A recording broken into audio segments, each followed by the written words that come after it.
Hi there. Thank you for joining us on a very busy news day. President Trump has fired the commissioner of the Bureau of Labor Statistics after a disappointing jobs report. The president claimed without evidence that today's jobs numbers were, quote, rigged. He also said recent revisions to previous jobs reports undermined the department's accuracy. And today's report showed employers added 73,000 jobs in July. Economists had expected that number to hit 115,000.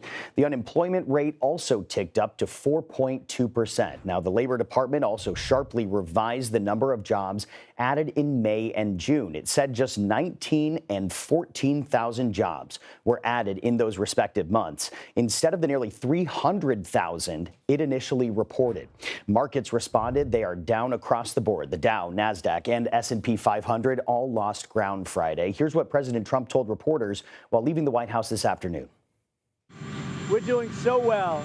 I believe the numbers were phony, just like they were before the election, and there were other times. So you know what I did? I fired her. Right. And you know what? I did the right thing.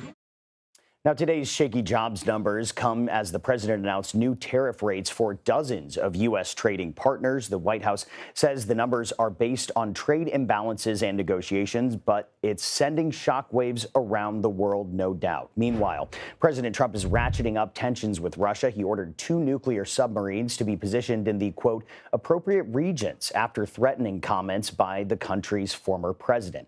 This as the White House's special envoy and the U.S. ambassador to Israel traveled to Gaza Friday to inspect aid distribution sites. We begin with CBS News politics reporter Kathryn Watson. Kathryn, thank you for joining us today. Lots of ground to cover here. What is the latest from the White House on the president's decision to fire the head of the Bureau of Labor Statistics? Sure. Well, you heard the president right there. He said he thought he made the right decision.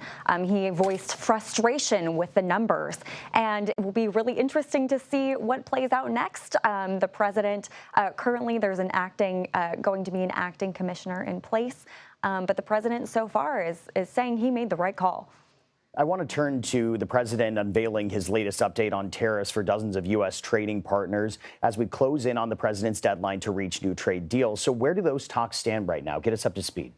Sure. Well, the talks, in a sense, are mostly over. There are a couple countries that the U.S. is still really actively negotiating with. Mexico, as well as China, really have kind of extensions, 90-day extensions, as these negotiations continue to figure out what tariffs and other trade-related issues will be. But for now, the tariffs are pretty much in place.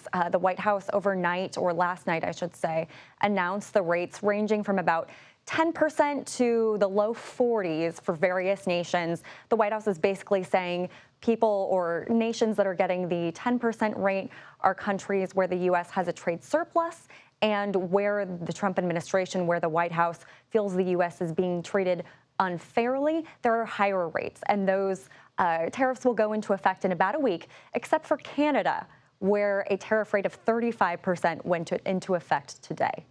I want to turn gears here to the Federal Reserve, because today a governor of the Federal Reserve announced that she is resigning. For people who may not be as familiar, what exactly will that mean?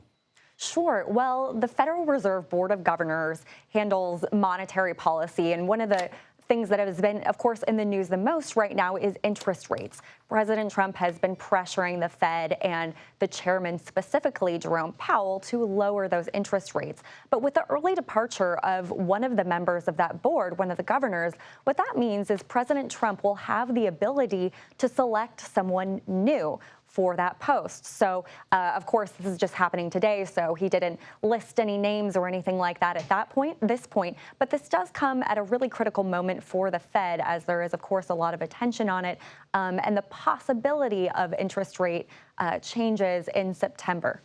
Yeah, lots of economic news coming out of the White House. Kathryn Watson, thank you for breaking it all down for it. We appreciate it.